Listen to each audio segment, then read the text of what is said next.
gremlins! As you know, I love to paint on clothing, and the second clothing painting project I ever attempted was this. And I absolutely love the concept behind this.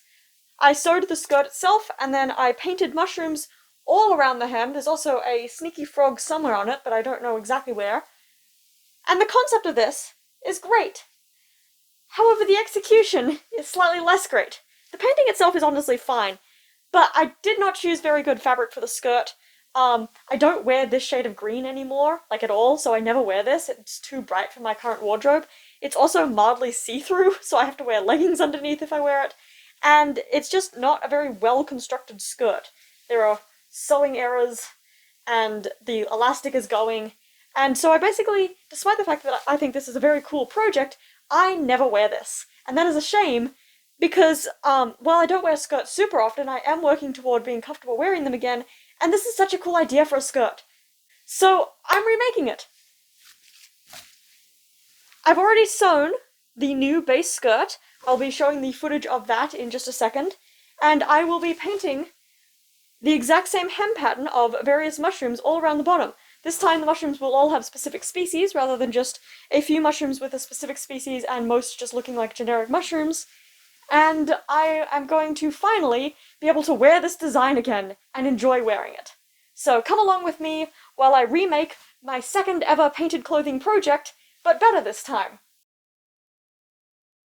The first step to this project was to sew a new skirt as a base. As I mentioned in the intro, the main problems with the original skirt are the construction and fabric choice, so I made sure to choose a darker shade of green that I'll actually wear, rather than the bright neon green that I used to wear in high school. The original skirt was a circle skirt, cut as 2 semicircles and sewn together. The waistband was just the inside of the circle folded over, which explains why the construction of it looks so bad. This time I'm aiming to achieve the circle skirt shape, really a 3/4 circle skirt rather than a full one, but to avoid the fabric waste that comes from circle skirts, I'm making the skirt out of trapezoid-shaped panels. Thank you so much to the Raven Cat gremlin who did all the math required to figure out the measurements of those panels, based on my waist measurement and the length I wanted the skirt to be. And thank you for doing your best to explain the math to me. I think I maybe vaguely half understand it now. Using the Raven Cat gremlin's calculations, I created a pattern piece out of taped together newspaper and traced it onto my fabric, cutting out 6 panels. I also added a rectangular waistband to the mix, so this skirt should look a lot neater. With all my pattern pieces cut out, I took a second to just lay on the floor before gathering them all up, pinning the side seams to each other, and breaking out my sewing machine. Once again, I'm sewing on the floor, rather than taking the time to clear a space on my desk. It looks like I'm a feral creature hunched over the machine, but it's actually quite comfortable to work this way. I'm sure I won't feel any ill effects to my spine in a few years. Sewing these seams was quite quick and easy, it's all straight lines. I filmed most of the process, but will probably cut quite a bit out of the video, it's quite repetitive. Also, at the time, my pincushion was packed into my backpack and I didn't want to get up and get it, so I'm sticking all my unneeded pins in a piece of scrap fabric for safekeeping. As far as I know, it worked and I didn't lose any pins to the carpet. I did at one point accidentally sew over a slightly gathered seam and had to unpick the last few centimeters to straighten it out. That was the only hiccup in the process though, and I finished all the machine sewing in one evening. Attaching the waistband also proved quite easy, much easier than working with a circle skirt would have been. I sewed one side of the fabric rectangle to the top edge of all my skirt panels, making sure that all the raw edges would be hidden when I folded the waistband down. I had to add the elastic waistband twice. The first time I did it before finishing the final seam to attach the 2 edges of the skirt together, thinking it would make my life easier, and then realized I'd just made the job of finishing the skirt much harder for myself, so I backtracked. And off camera, I sewed the last seam and re-added the elastic. I enclosed the elastic in my waistband and sewed the waistband down by hand, using whip stitches that should not be visible from the outside of the skirt. It took a little longer than the machine would have, but it was worth it for the much neater and more controlled look. Finally, also off camera, I sewed 4 belt loops and filled all the inside seams so that there are no raw edges present anywhere on the skirt, and it will survive being washed and worn for hopefully years. And now we come to the painting.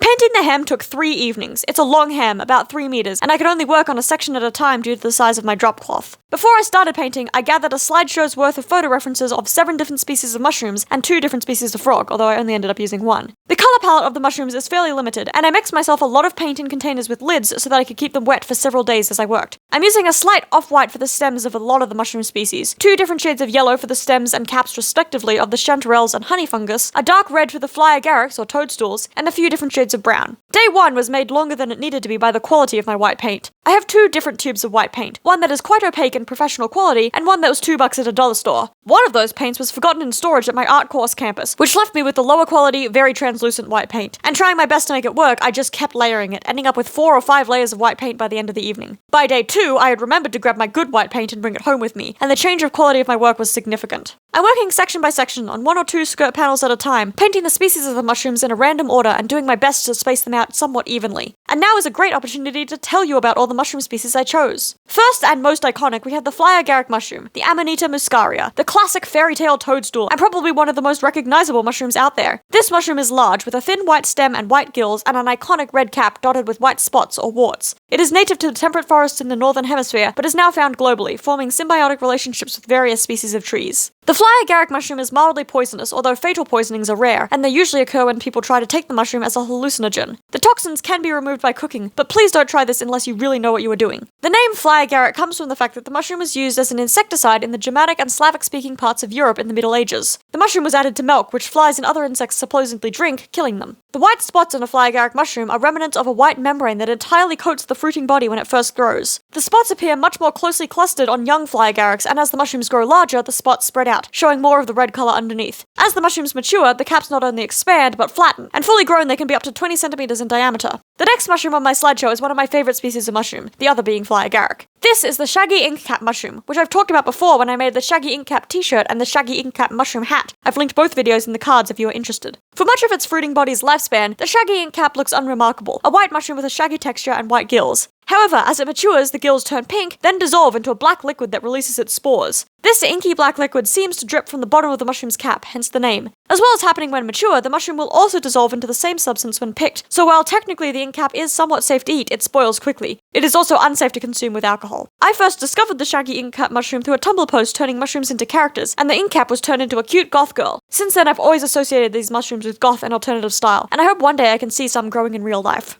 Next up, we have the chanterelle mushroom, another unique-looking species. Technically, chanterelle is the common name of several species of mushroom. These mushrooms are all funnel-shaped, with forked folds that run from the edge of the cap down the stem of the mushroom rather than gills. Chanterelles are yellow, orange, or white, and are edible. Again, I urge you to please be very careful if you want to eat wild mushrooms. Most edible mushrooms have poisonous lookalikes. The name chanterelle originates from the Greek word for cup, which the mushrooms resemble. Chanterelles are common in Eurasia, Africa, and North and Central America. They grow in mossy coniferous forests or high-altitude birch forests. Chanterelles are edible, and records of chanterelles being eaten go back to the 1500s, but they became more widespread in the 1700s as part of French cuisine. Today, high-quality chanterelles are seen as gourmet the same way truffles are. The next mushroom is also a gourmet edible mushroom, although I care more about its appearance when alive and wild than its ability to be eaten. This is the morel. Its defining feature is its honeycomb-like cap with ridges and deep pits. These caps range in color from nearly white to yellow to brown, and the morels I'm painting are all dark brown with lighter brown stems. Due to the variation in appearance of morels, scientists haven't agreed on how many species there are, and due to recent studies, several species have had their taxonomic status re-evaluated in 2014 and 2015. Generally, morels are sorted into white, yellow, or black morels, with many species within those groups. Morels are found in the temperate northern hemisphere, especially North America, Turkey, China, the Himalayas, India, and Pakistan. Yellow morels are usually found under deciduous trees, black morels found in coniferous forests. Morels have not yet been successfully cultivated, so the culinary industry relies on wild mushroom harvests. I interrupt myself here to talk about the single frog on the hem of the skirt. This is a detail included last minute on the original version of the skirt, and I had to keep it. This time, though, I picked an actual species for the frog. This is a spotted grass frog, because the coloring is interesting and would stand out against the green fabric of the skirt. The frog is native to Australia, which is fitting since that's where I'm from too. Its range covers most of the eastern half of Australia. It isn't picky about where it lives either, living in dams, ditches, ponds, creeks, floods, farmland, and the coast. Usually it lives in grass near a water source. The spotted green frog can reach 4.5 centimeters in length and can range in color from light brown to olive green. I chose light brown, with irregularly shaped green or brown spots on its back. Now back to my mushroom facts.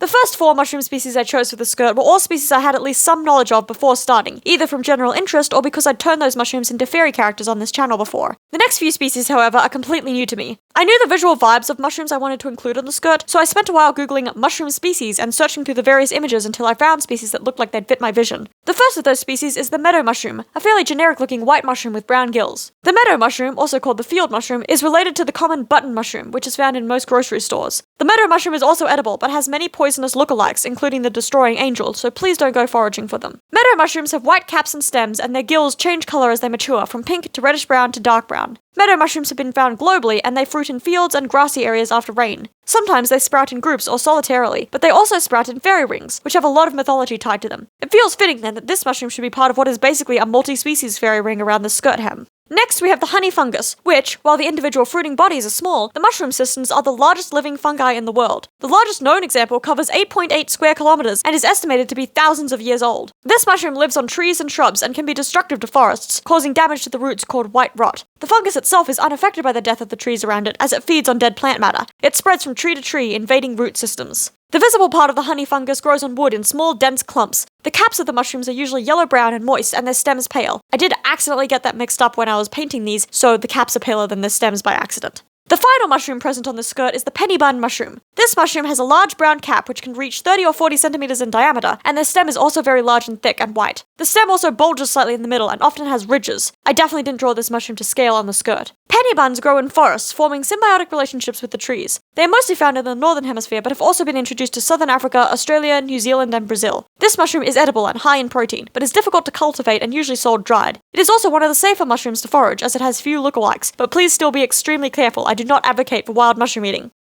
Now that I've talked about mushroom species for who knows how many minutes, let's return to the progress on the skirt. All my sources, basically Wikipedia, about these mushrooms are linked in the description if you are interested. The final touches to the mushrooms themselves were the white spots on the fly agarics, which I waited until after I was totally sure the red was dry to add. I then started mixing some shades of green. The original skirt has a line of moss all around the hem, covering the bottom of each mushroom stem, and I intend to keep that detail. I did have a bit of a hard time mixing shades of mossy green that would stand out against the color of my fabric, and I ended up adding some dark green off camera the same evening. Filming the addition of the moss was a bit of a challenge to set up, because I wanted to do all the moss in one go, and had to figure out a way to get the entire hem of the skirt in frame. A little bit of the top and bottom are cut off, but this is the best I could achieve with my haphazard setup. I mixed 3 shades of green for the moss, and used a large round brush to dab paint from all 3 containers onto the hem of my skirt, trying my best to give the moss texture and variety. For parts of this process I sat outside of the skirt like usual, but for parts I sat right in the middle of the skirt, painting around myself in a ring. I did not at any point move my paint closer to me while I worked, so sorry that I keep reaching across the whole skirt every second or two to refill my brush. This whole shot was not very well thought out. Regardless of the chaos it took though, the skirt did get finished, and here it is!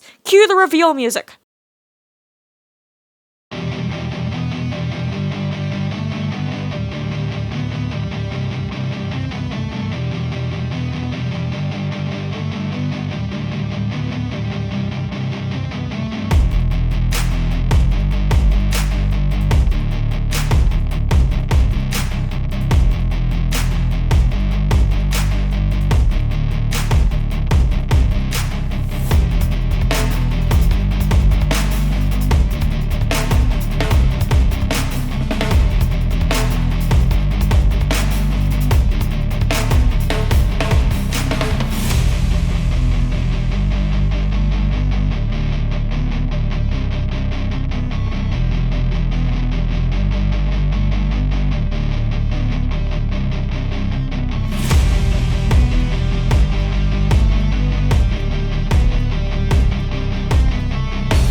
Mushroom skirt is finished, and I just finished ironing it not even 2 minutes ago. I've not had a chance to try it on yet, but I will be trying it on as soon as I finish filming this outro, and you'll probably have seen that footage already. I'm so excited about this. It's got all these different species of mushrooms. Each mushroom on here is based on a real species this time, so I can be nerdy and talk about those species if anyone asks. Oh, it matches my t-shirt, that's unintentional. And I love the shade of green involved with this, and the little pops of the white and the yellow and the red on the hem. I don't wear a lot of pops of colour, but mushrooms are like the one place where I wear colours other than green and black. I'm so happy with this. So, my second ever painting clothing project has been remade with many more years, well, a few more years worth of skill, and I'm really happy with it. Thank you for watching. This obviously is for me. I want it for myself, but I do have other items of clothing that I have hand-painted available on my Etsy, including a full customized vampire-themed jacket, as well as several graphic t-shirts. I also have stickers still available on my Etsy that are Halloween-themed frogs, so I would love it if you would check that out. Yeah, anyway, until next time, bye!